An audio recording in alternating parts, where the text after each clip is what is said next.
हुदहुद की दास्तान। एक दिन हजरत सुलेमान अपनी फौज का जायजा ले रहे थे। परिंदों की सफ में से हुदहुद गायब था। आपने फरमाया कि अगर वो कोई माकूल वजह ना लाए तो उसे सख्त सजा दूंगा या ज़िबा कर दूंगा।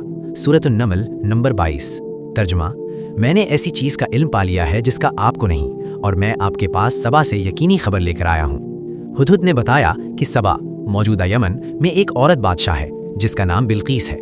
उसे बड़ी बादशाहत मिली हुई है और उसका तख्त बहुत अजीम है, लेकिन वो और उसकी कौम सूरज की पूजा करते हैं। शैतान ने उनके आमाल उनके लिए खुशनुमा बना दिए हैं।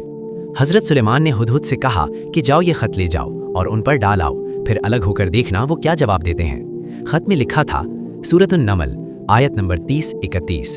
तर्जुमा, ये सुलेमान की तरफ से है और ये अल्लाह के नाम से जो निहायत रहम वाला रहीम वाला है कि मुझ पर गुरूर ना करो और मेरे पास मुस्लिम होकर आओ। मलिका बिल्कीस का खत पढ़ना और मशवरा।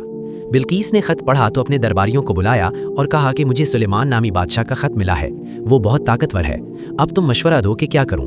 दरबारियों ने कहा कि हम बड़ी ताकत वाले हैं, जंग करेंगे।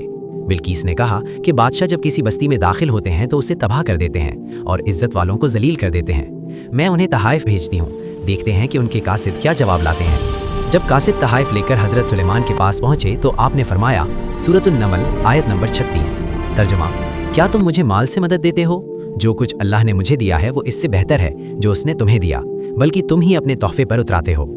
आपने कासिद से कहा कि वापस जाकर उनसे कहो कि हम ऐसी फौज लेकर आएंगे जिसका वो मुकाबला ना कर सकेंगे, हम उन्हें जलील करके निकाल देंगे। बल्कीस का बैतुल मुकद्दस आना। जब ये पैगाम बल्कीस को मिला तो उसने फैसला किया कि खुद हजरत सुलेमान से मिलने जाएगी। इधर हजरत सुलेमान ने अपने दरबारियों से पूछा कि बल्कीस के आने से पहले उसका तख्त कौन मेरे पास ले आएगा।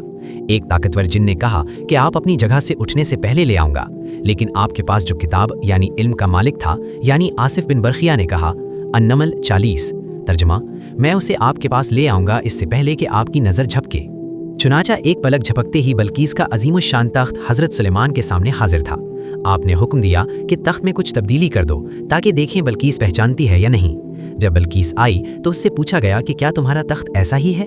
उसने कहा गोया यही है। वो शक में पड़ गई। फिर उसे शीशे के फर्श पर से गुजरने को कहा गया जो पानी का गुमान होता था। उसने कपड़े समेट लिए। हजरत सुलेमान ने फरमाया कि ये तो शीशा है। सूरतुन नमल आयत नंबर 44। तर्जुमा, ऐ मेरे रब, मैंने अपने ऊपर जुल्म किया और मैं सुलेमान के साथ अल्लाह रब्बुल आलमीन के सामने सर तस्लीम खम करती हूँ। इस तरह अल्लाह ने बल्कीस को भी हिदायत दी और वो इस्लाम ले आई। बाज़ रिवायात के मुताबिक हजरत सुलेमान ने उससे शादी भी की। अब आप लोग मेरी वीडियो को लाइक करो और चैनल को सब्सक्राइब कर लो।